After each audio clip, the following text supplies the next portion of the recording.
તો મિત્રો ફરી એકવાર તમારું મારા નવા વિડીયોમાં સ્વાગત છે। આજે આપણે શેળુપીત વાવેતર કર્યા મોર આપણે આંબાનું કટિંગ કરવાના છે।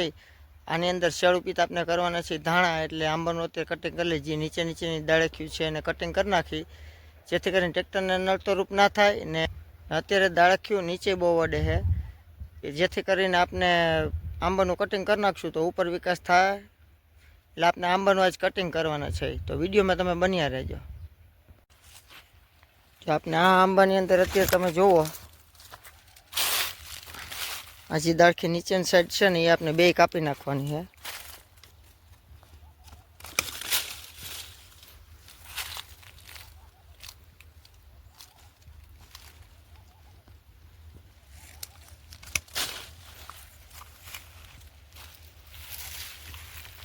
આ આંબો આપણે અત્યારે બહુ મોટો થઈ ગયો છે। આ નીચેની બધી દાળખી આપણે કટિંગ કરવાની છે આજે।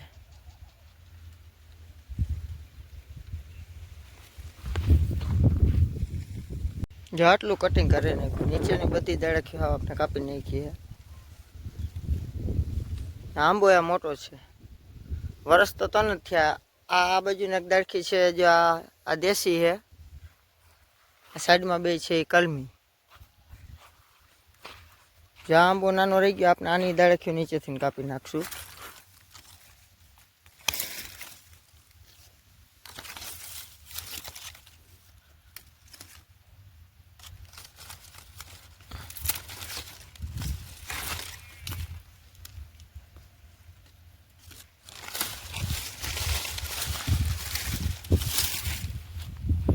આમાંથી તો એક જ કાપી છે, હજી આંબો નાનો છે એટલે।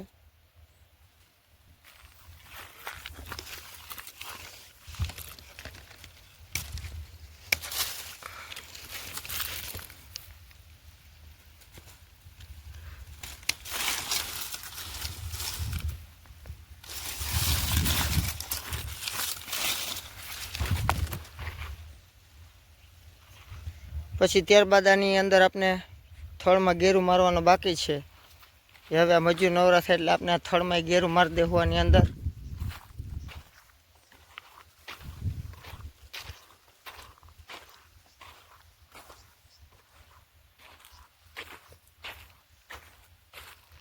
આમાં કંઈ કટિંગ કરવાની જરૂર નથી।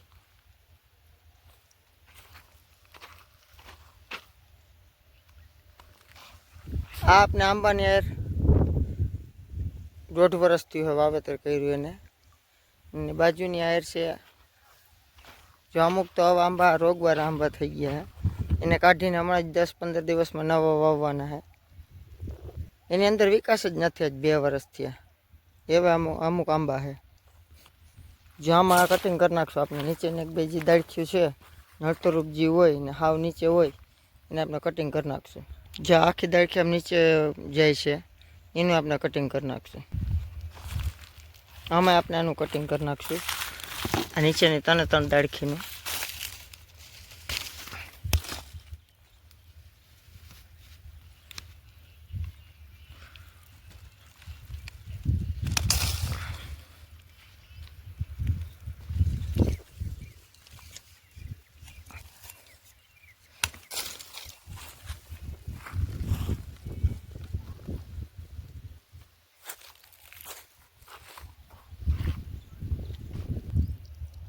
મિત્રો આપને આંબો ઉપરથી સુકાતો હતો, ખાલી જો એટલું જ રાખ્યું છે, બાકી બધું કટિંગ કરી નાખ્યું છે। નવી ફૂટ આવે ભલે, નકર પછી બીજું વાવી દેવાનું છે અહીંયા।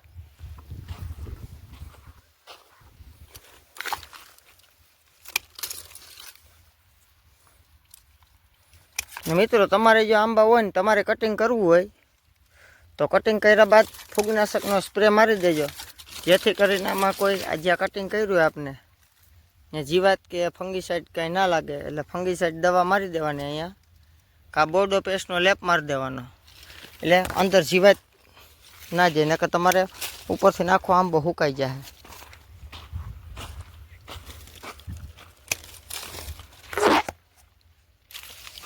આપના વિડીયોની અંદર તમે પહેલી વાર આવ્યો હોય તો આપની ચેનલને લાઇક, શેર અને સબસ્ક્રાઈબ કરી દેજો, જેથી કરીને તમને આવા નવા વિડીયો ઇલેક્ટ્રિકના અને ખેતીવાડીના જોવા મળતા રહે।